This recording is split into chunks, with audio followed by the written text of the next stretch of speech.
Well, I haven't done a video in a while. I've been kind of busy working on some stuff. I don't know if you can tell, but I've kind of straightened up the garage just a teeny weeny bit. Just got rid of some stuff. I got rid of a shelf here. And I'm going to be donating that one to Todd. Getting rid of that one, getting another one of these, and kind of rearranging some stuff in here to get a fridge. Eventually, I'd like to get one soon, because I'm taking a break from buying stuff for this. Right now, I'm able to drive it. It's it's daily. You can daily drive it right now. Everything's working on it right now. Minus the air conditioning stuff. I'm not really in a too big of a rush to get the air conditioning set up. But I will be ordering that bracket very, very soon, which I've said probably in the last 10 videos. And I was going to do that. But anyways, I wanted to give you a little update video on the truck here. So far, I have driven it. Last week I drove... Let's see, was it last week? No, the week before. I took it to work 3 days in a row, that was my short work week.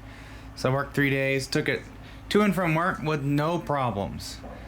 I can't think of anything that was an issue while driving it. I mean, it was just, I can go 70 miles an hour down the highway now, and it actually runs pretty smooth, even at those higher RPMs. The 4BT is actually running pretty smooth compared to how it was before.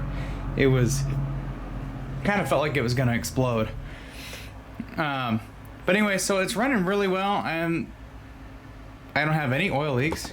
This has been parked here for about... This thing's a little loose here. Let me fix you. Okay. This has been parked for about 10 minutes now, and there's no drips. You can look underneath the engine right now, or underneath the truck, and there's no oil leaks. It's all nice and clean. And that was the whole point of pulling the engine out, was to reseal it, but it's like, well, while it's out, let's rebuild it. So yeah, I don't have any coolant leaks. I don't come out here in the morning when it's freezing cold and it's not leaking coolant. It used to leak coolant when it was really cold out, and it was coming from the water pump and lower radiator hose neck area. And since we put new gaskets in there, put a new water pump in, and also all that stuff got thoroughly cleaned when I had the engine apart. Everything seals like a dream. Like, there's no oil leaks, there's no coolant leaks. It's just, all around a much happier engine since this rebuild has been done. Since I've added the pyrometer gauge, or the new gauges I got on the dash right there, those have been a treat to have. Having an actual digital, like a real thermometer or temperature gauge on there has been pretty nice. And then fuel economy. What's it getting for fuel economy? Now, I'm not doing any real super scientific testing like, the fast lane truck would do. What I did with this is, I just drive it like a truck, like I needed to drive, hauling a load. Maybe, we did the scrap load, and we went up in the hills and windy roads to get to the, main highway that takes us to the scrap yard or whatever. Pulling all those hills, even going to work, I've got some hills that I've got to, go up and down and whatnot. So, occasionally she gets the onions fed to her, if you know what I mean. But with that, I did, 340 miles, and I put in about 15.5 gallons of fuel, and we came in at about 22 miles to the gallon. And we're driving it, like normal. We're not doing any weird hyper miling. And it even has some idle time. I got times where I didn't have it plugged in. I got to let it idle for a little bit to warm up. So there's all those little factors that take away from your fuel economy. But yeah, as it is, driving it down the road, highway speeds, doesn't matter what speed, load or no load, we're getting about 22 miles to the gallon. So I'm really happy with that, and that's actually a little bit better than what it was getting the last few times that I filled up. I was only getting 19.5 Now granted, I had the canopy on during those times, but considering that, you know, each time I've had the bed full on this with either trash or scrap metal, each run was 600 pounds. That's more than what the canopy weighs. And, you know, we're still getting better fuel economy. So, I'm predicting we'll probably have the same fuel economy, if not maybe a touch better, because of aerodynamics, having that canopy on the back, which we'll be putting back on soon. But yeah, I'm super happy with the way the rebuild turned out. It's just been running fantastic, and it's, you know, like I said, it's a lot smoother, especially when you start to accelerate. It doesn't feel like it's gonna, you know, throw a rod. And then let's see, what's the other thing I want to talk about? All the other stuff that we've done while the engine was out, like fixing the heater box, sealing that up a little bit better so we're not losing air pressure, and adding the garbage bag moisture barrier. All that stuff has made huge improvements to the cab environment. Every time I've gotten into it, it's dry. Even the carpet feels dry. It's not like just sopping wet all the time. So the next thing, my only complaint that I have with those glow shift gauges, right there, is the color setting does not, sometimes they change when you go to start the truck up. So they're not really holding the memory for the light color setting. But luckily the color that I want is green, and it's one click from the factory setting, so it's not that big of a deal. And sometimes I'll roll with the blue, but certain times like at night the green comes out really vibrant, and I like that one a little bit better. So, you know, there's that, but otherwise gauges work really good, and I'm pretty happy with them so far. Really just all around happy to have this truck back on the road, and I'm really super happy that there's no more oil leaks. I absolutely hate oil leaks, coolant leaks. You know, it's kind of embarrassing, especially if you roll up with someone who's got a brand new looking driveway and you got diesel engine oil, you know, dumping on the ground. It's not cool. So lastly, for an update, I was gonna try and get this on the dyno, or see if I could get it on the dyno today. But the place that I'm going to, they are packed with all kinds of projects and stuff, and so the guy I talked to has got to talk with one of the other guys, and they got to figure out a schedule. And I'm hoping that maybe sometime next week we can get this thing on the dyno. I was gonna kind of leave it a little bit of a secret for the video, but I'm gonna have to wait a little bit longer, and I didn't want to wait too much longer to get you guys an update video on the truck. So that's that. I'm waiting for them to get back to me on a schedule to put this on the dyno. We're gonna do 3 runs, and we're just gonna see what kind of power it makes as it is. And during that video, I'll go over the specs of the engine. Some of you guys already know what I've got going on in there. You know, mostly a factory engine, but with a few upgrades here and there and some tunage.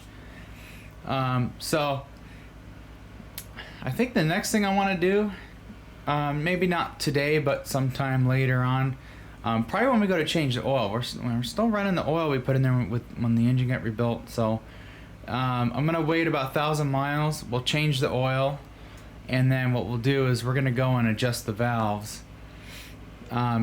all at once. We'll probably actually adjust the valves first, and then we'll take her for a drive, get her warmed up a little bit, see how she runs, and then we'll come back and then we'll dump the oil. I think that's probably what I'll do in that next video. So yeah, that's I think that's pretty much it. I just wanted to get this little video out there. Hopefully I don't make this too long, but you know, she's a good running truck now. Of course, you know, I still got a few things that I want to do to it, you know, like the air conditioning, and I also need to get some materials to make my custom heater core line. We'll get into that later. And then we've got intercooling and all that stuff, the air conditioning and intercooling and the other things that I got planned. And we'll start doing those here in the probably I don't think I'm gonna do it in the next couple of months. I think I'm gonna wait till after Christmas, because I got some Christmas shopping I gotta do. So So we'll do that stuff at another time, but for now, she's a good running truck. I can use it for doing my truck stuff. Like, I was able to take all kinds of trash to the dump. We took in some scrap, made some money, and yeah, and I got my second vehicle back. Now my Fusion back there, that's my daily driver for work, primarily, and wherever else I need to go that doesn't require the truck. And then of course we use the truck for truck stuff.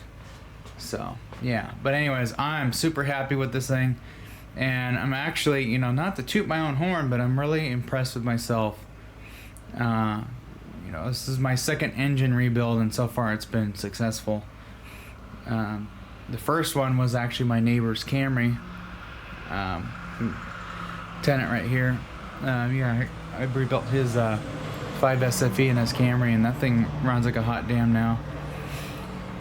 And then of course now I rebuilt this one, and I got an itch to rebuild another one. We got another truck around the corner that we're gonna get into. I don't know when, but we'll get into it and do something to it. So maybe we'll find a different motor for it, rebuild it, slap it in. As far as numbers go, we're gonna wrap this video up here with numbers. I'll give it to you one more time. So numbers, we'll group it all together right here, because I actually got another one I need to tell you about. So water temperature at 65 miles an hour is usually around 180, 179. It's actually really getting a little bit cooler. It runs a little lower. And EGTs at 65 miles an hour is about 790, like just flat land, about 790 or less. And the highest I've gotten it pulling a hill with a load of scrap was like about 1200. I think it was right on 1200 degrees. So really not too bad for a non-intercooled engine. According to Banks, 1200 degrees is still within the safe range. You get above that and you're okay. That's a little hot. And then horsepower and torque, we're going to get to that in the dyno video, which will be, I'm hoping maybe next week we can get in and do the video, or get it on the dyno. But lastly, what did it cost to rebuild this engine? So initially I had a plan of, we're going to do, what was I going to do, 20 over? I think I was going to go 20 over, so it would have been new pistons. That's about $400 right there for Cummins piston kits, because you can get brand new piston with the rings, the wrist pin, and new clips. They're about $100 and some each. So $400 ish for pistons. $500 would have been for the engine machining, and the machine shop I was going to go to, they charge $35 a cylinder. We got an interruption here. Hey, don't you bring that in here. Hey, you take it out.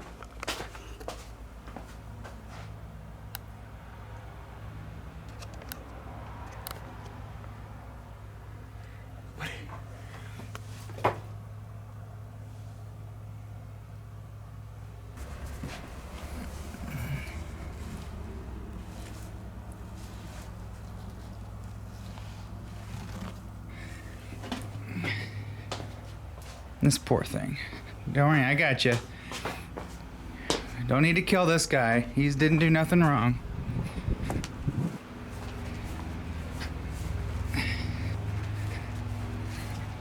I'm sorry, dude. I got you.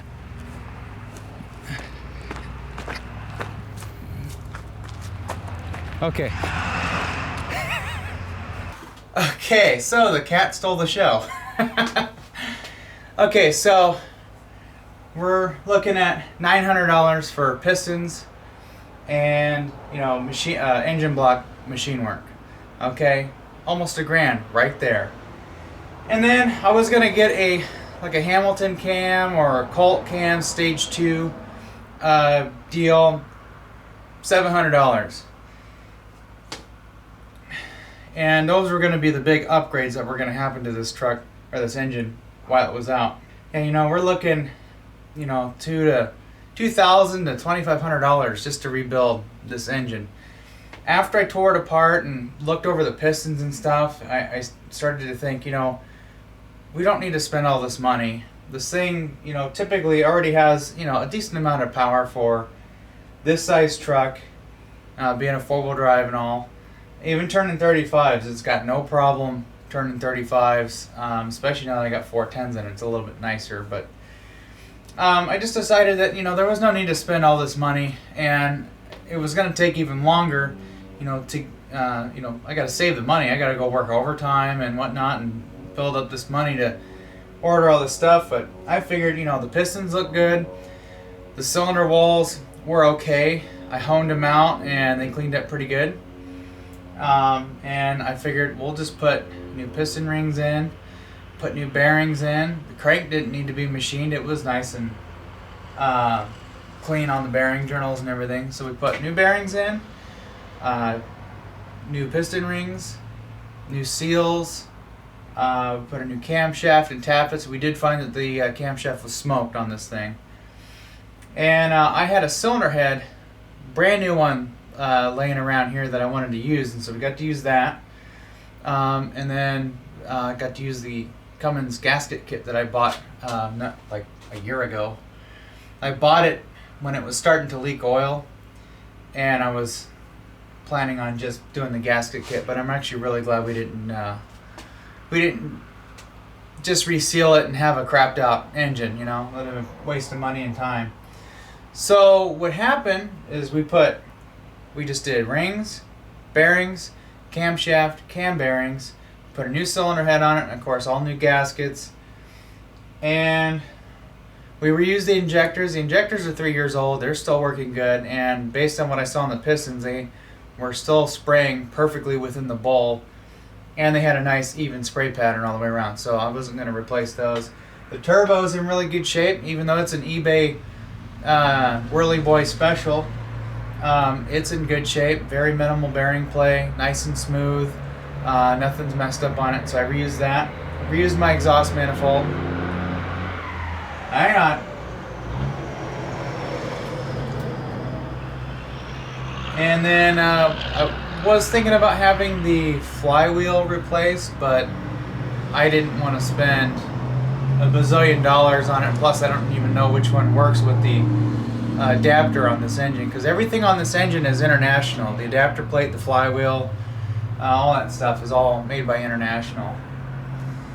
But all in all, with everything that I did to the engine, not including the gauges, but just the engine itself, including the cylinder head, the gasket kit, and the bearings and everything else that I've ordered, I'm in it for about $900. Really not that bad, I don't think. So, you know, $900 versus the $2,500 I was looking at. Yeah. Now we're about $1,100 to $1,200 in, if you count the gauges. I guess, you know, the project in total, I think I'm about $1,400, and that's, you know, including gauges and some wiring stuff and other materials that I've used to put this together, and that includes the coolant. So, yeah, but later down the road, probably starting next year, we'll wait till after Christmas, we're gonna piece together our intercooling setup. We'll get the air conditioning system buttoned up, because right now I just need a bracket to throw my compressor on, you know, and we're good to go there. So we'll wait a little bit.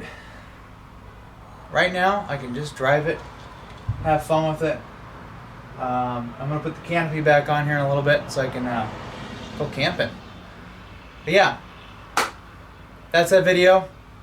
Thank you for watching, and we'll stay tuned for the dyno video. I'm hoping next weekend probably. Well, gee, the yards mode now. Before we go, before and after.